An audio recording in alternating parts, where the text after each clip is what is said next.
ప్రభునందు ప్రియులారా, ప్రభువు నామమున మీకు వందనములు. ఈరోజు దేవుని యొక్క వాక్య ధ్యానము హెబ్రీలకు రాసిన పత్రిక 11వ అధ్యాయము 5వ వచనము. విశ్వాసమును బట్టి హనోకు మరణము చూడకుండునట్లు కొనిపోబడెను. అతడు కొనిపోబడక మునుపు దేవునికి ఇష్టుడై ఉండెనని సాక్ష్యము పొందెను. కాగా దేవుడు అతని కొనిపోయెను గనక అతడు కనబడలేదు. దేవుడి మాటలు దీవించి ఆశీర్వదించునుగాక. గమనించండి ప్రియులారా, ప్రభువును అంగీకరించుట సులువే గాని ఆయనకిష్టులుగా జీవించుట చాలా మెచ్చదగినది. మరి ఎవరు దేవునికి ఇష్టలుగా ఉండగలరు అని ఆలోచన చేస్తే మొదటిదిగా విశ్వాసము. హెబ్రీలకు రాసిన పత్రిక 11వ అధ్యాయము 6వ వచనములో విశ్వాసము లేకుండా దేవునికి ఇష్టడై ఉండుట అసాధ్యమని తెలియజేస్తూ ఉన్నది. మనము దేవునికి ఇష్టముగా ఉండవలనంటే మొదటగా మనలో విశ్వాసము ఉండవలేను. విశ్వాసము లేని ఎడల దేవుని ఉగ్రతకు గురి అగుదుము. కనుక ఆయన యందు విశ్వాసముంచుటే దేవుని యొద్ద నుండి మనము పొందు సమస్త ఉపకారములకు మార్గమై ఉన్నది. రెండవదిగా యథార్థత.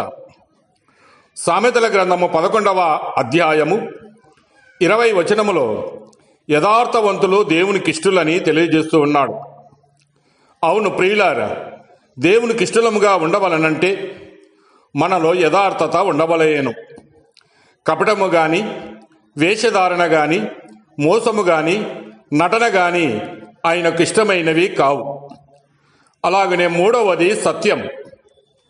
సామెతల గ్రంథము 12వ అధ్యాయము 22వ వచనములో సత్యవర్తనలు ఆయనకిష్టులని చదువుతూ ఉన్నాం. సత్యము అనగా దేవుని వాక్యమే సత్యం. ఇష్టలముగా ఉండవలయనంటే దైవ వాక్యమును అనుసరించి నడుచుకునవలయను. ఎఫెసీలకు రాసిన పత్రిక 4వ అధ్యాయం 15వ వచనములో ప్రేమ కలిగి సత్యము చెప్పుచు క్రీస్తు వలె ఉండుటకు మనం అన్ని విషయములలో ఎదుగుదామని తెలియజేస్తూ ఉన్నాడు. కనుక ప్రియులారా, మన మాటల్లో గాని క్రియల్లో గాని సత్యమే ఉండవలయను.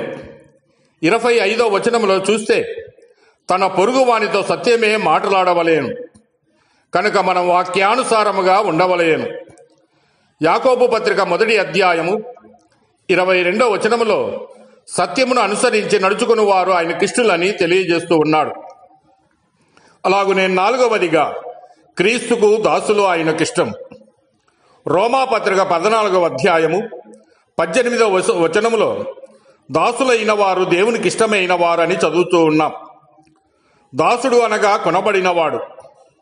అన్ని విషయములో లోబడి జీవించిన వారే ఆయనకు ఇష్టులు. కనుక ప్రియులారా, ఈ 4 లక్షణములు కలిగి ఉన్నవారు దేవునికి ఇష్టలుగా జీవిస్తారు. దేవుడు మిమ్మల్ని దీవించి ఆశీర్వదించునుగాక.